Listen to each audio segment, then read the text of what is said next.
Hello there, this is Nancy Drew, and I'm the man in the middle of this photograph.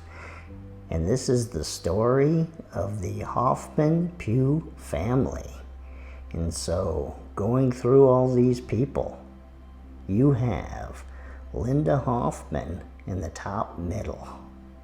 Her 6 children on the left. You have Tammy, and then below her, Tina, and then below her, Todd, and then up next to Linda, you have Troy, and then you have Trisha, and then you have Ariana. And then at the bottom middle is Mervin Pugh, and then his family includes, or his children, Tim, and then Lorraine, and then Brian, and Jeff. Now, Tim and Lorraine have passed away, and their photographs are definitely in their later years. And then Brian and Jeff, I couldn't find any new photos of them. So those photos are from high school. And then in the bottom right-hand corner is Mark. And he's not a member of the Mervin family. He married Tina Hoffman, and I'm going to come back to them later.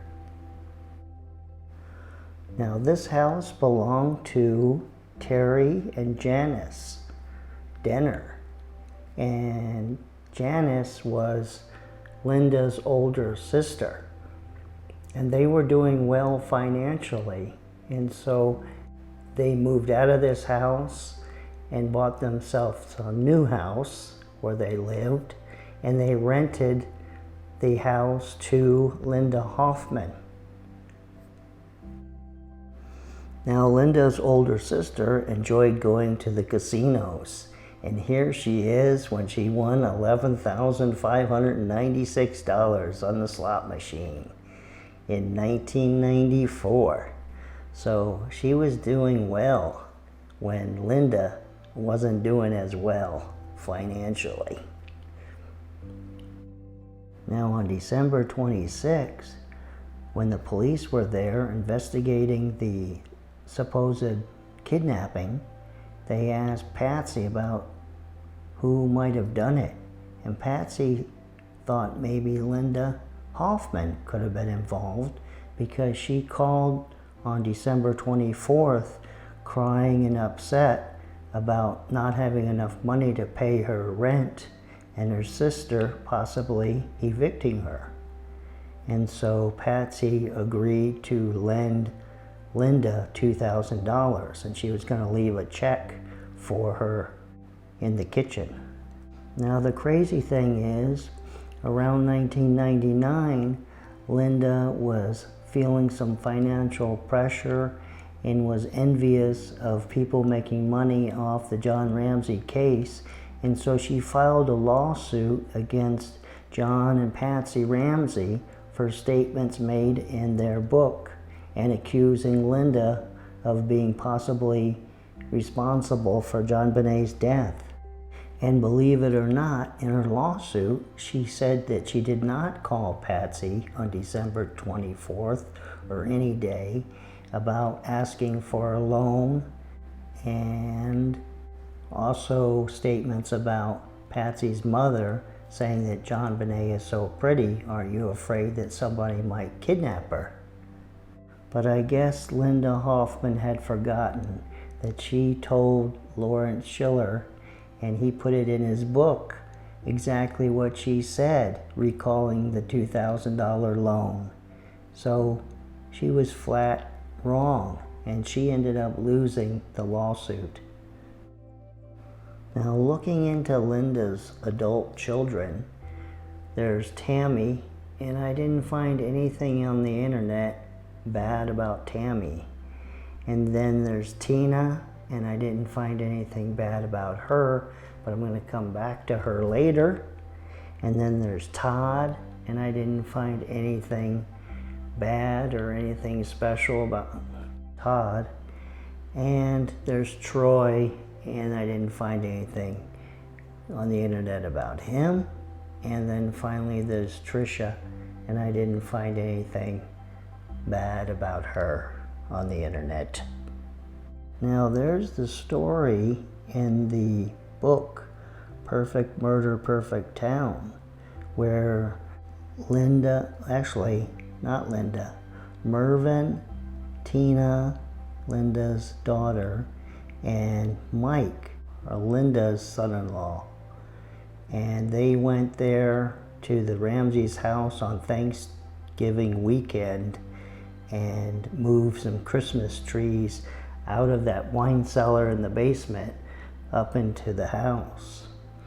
And so that brings a little suspicion about them. But what threw me for a loop was, it says Mike here, but it's not Mike. His name is Mark. And so I finally found him and looked into him, and I didn't find anything extremely concerning about him, but his son has gotten in trouble with the law and does have a record.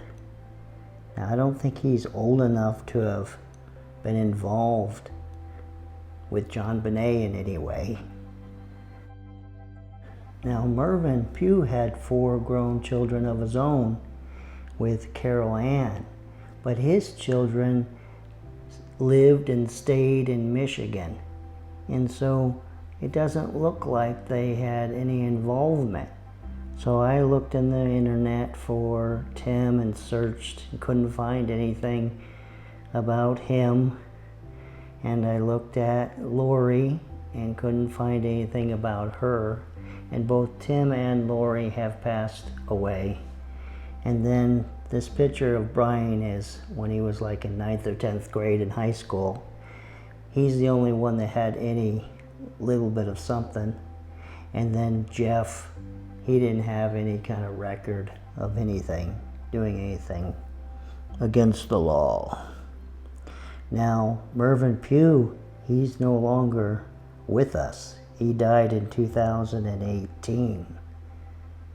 And Mervin's ex-wife, Carol Ann Gardner, she remarried after she split with Mervin, and she's passed on. She died in 2017. And then Linda's older sister and her husband have also passed away. And she died in 2008, and he died shortly thereafter.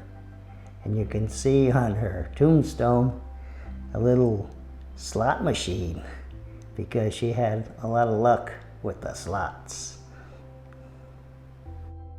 And just for the record, Mervin's parents, when he was 18 years old, both died in a car accident, in a car crash in 1960.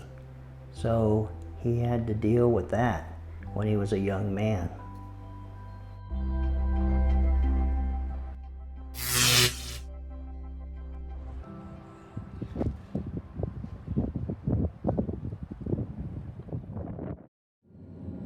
Well, this ends this episode of Unsolved, and there'll be another episode tomorrow night about the Zodiac Killer case, and then I'll see you next weekend with a new JonBenet Ramsey case. That'll be a little longer and more detailed. See ya.